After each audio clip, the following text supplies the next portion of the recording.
Dalia Mohammed Dippolito was born on October 18, 1982 in New York. Daughter of Askar Mohammed, she had a brother and a sister, Samira Mohammed and Amir Mohammed. I didn't find much information about her father, but what is known is that he was an Egyptian who worked as an insurance agent. It is said that her childhood was normal, and as a child she attended a Catholic school and had a traditional education. At age 13, she moved with her family to Point Town Beach, a city located on the Florida coast. Afterwards, she attended high school, and as far as is known, she was a normal teenager and didn't cause any problems. When she was 17, her parents separated, and like every child in the midst of a parental separation, she felt very bad about it.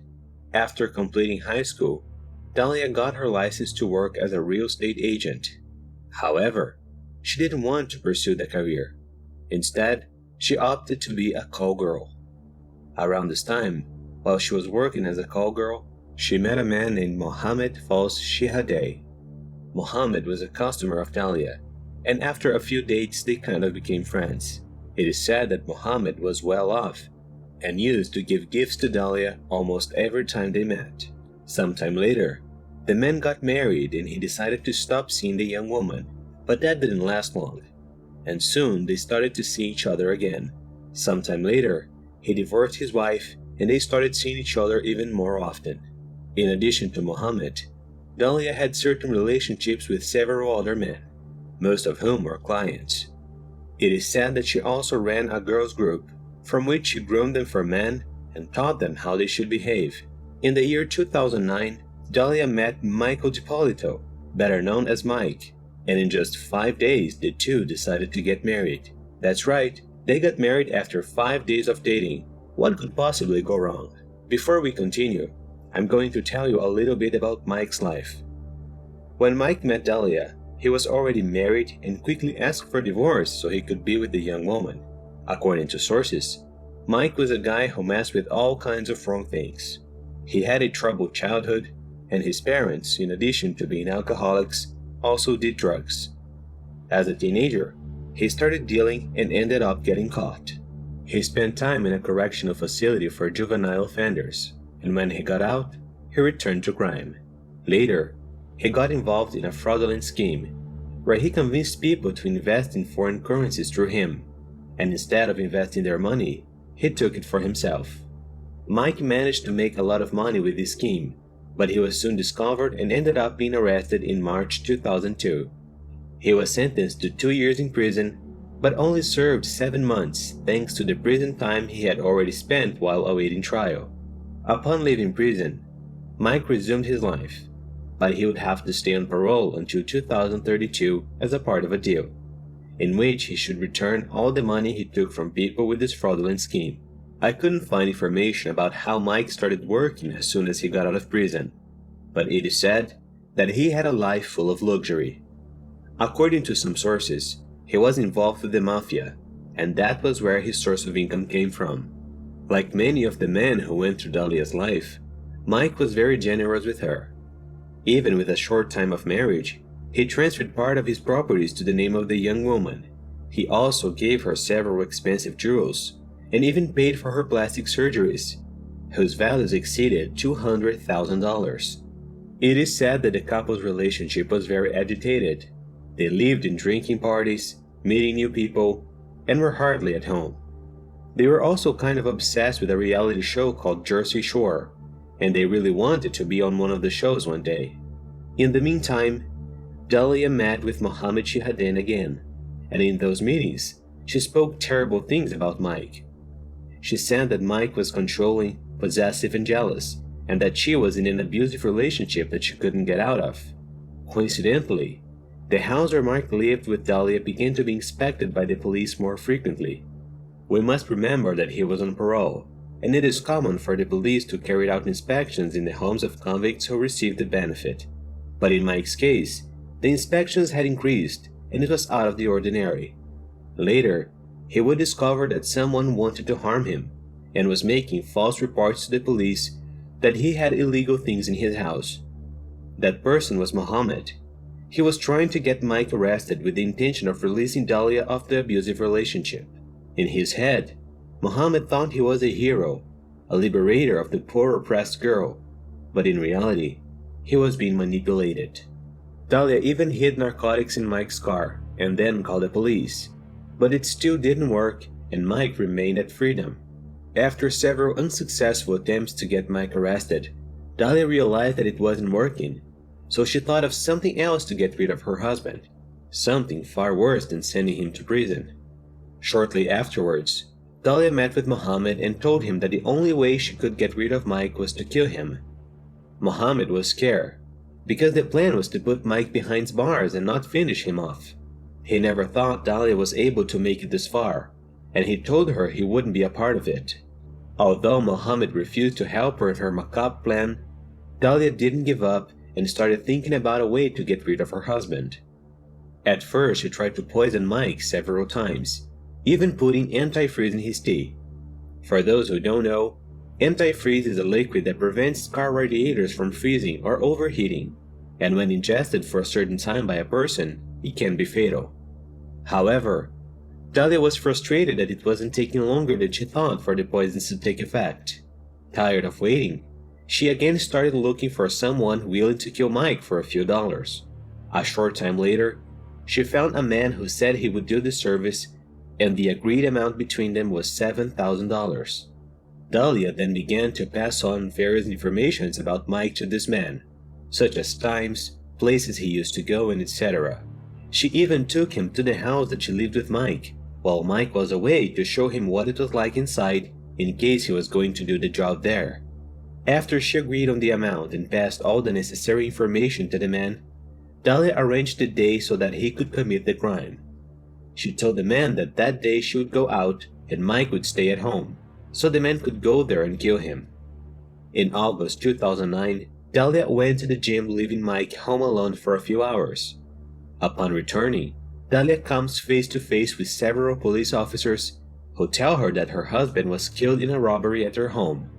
Guys, if you want to watch the video where the police talk to Dalia, I'll leave the link in the description, because it contains copyright and I can post it here, but it's worth watching.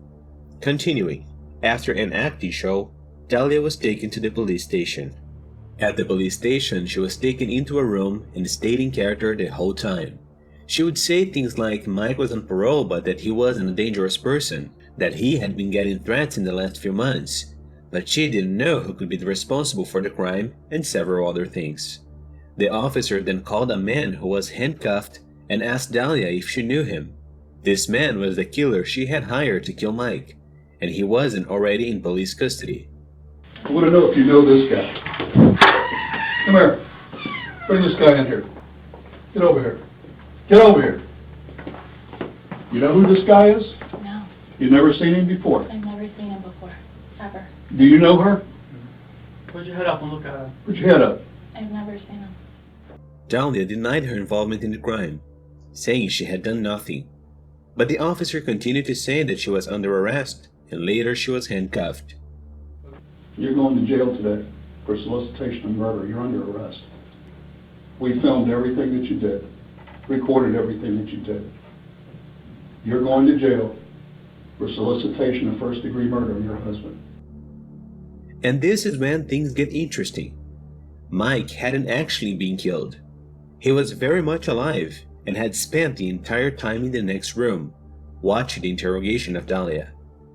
The policeman even called him to go to the room where Dalia was, and her reaction was very clueless. She kept asking Mike to come to her, faking a cry, saying she didn't do anything to him. But Mike says he can't go to her, and that he's seen everything. He was so shaken that he couldn't make it past the interrogation door where Dalia was. Oh my God! He's alive. Come here, please. Come here. Mike, come here. Come here, please. Come here. Can't fix it. Why not? I didn't do anything I to heard you. Mike, come here, please. Come here. After this, Dalia was taken to a cell. Now, how was Mike alive? How did he manage to escape a supposedly professional killer? And things get even more interesting. The killer Dalia hired to take care of Mike was actually an undercover cop named John. But how did he get to Dalia? And how did he know about her plan to get rid of her husband? It all started with Mohammed, the former client and lover of Dalia. He didn't want to help Dalia with her macabre plan to get rid of Mike, but he knew that she wouldn't rest until she got it. Mohammed then went to the police and told them everything. At first, the police were a bit incredulous, but later, through wiretaps that recorded Mohammed's conversation with Dalia regarding her plan, they saw that everything Mohammed said was true. But instead of the police going to Dalia and simply arresting her for the conspiracy against her husband, they decided to do more and set up an operation they called Operation Stinger. This operation consisted of raising as much evidence as possible against Dalia, and for that they would count on Mohammed's help. The detectives, knowing that Dalia was still looking for a hitman, instructed Mohammed to introduce the undercover police officer, Whitey John, and say that he was a hitman and would be willing to do the job for a fee. All conversations from Dalia with Mohammed and this undercover policeman were recorded. On several occasions while negotiating the service, the undercover officer asked her if she was sure she wanted Mike dead, because then there would be no turning back. And every time Dalia stood firm, saying that she wanted to put an end to Mike. With that, the police decided to go ahead with it, making Dalia believe that her plan would really work. They set up a whole crime scene and pretended that Mike had been killed in a break-in at his house.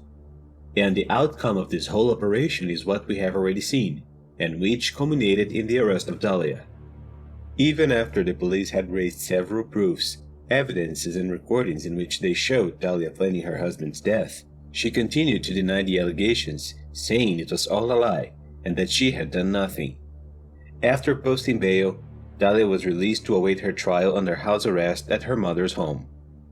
Dalia's first trial happened on June 11, 2011.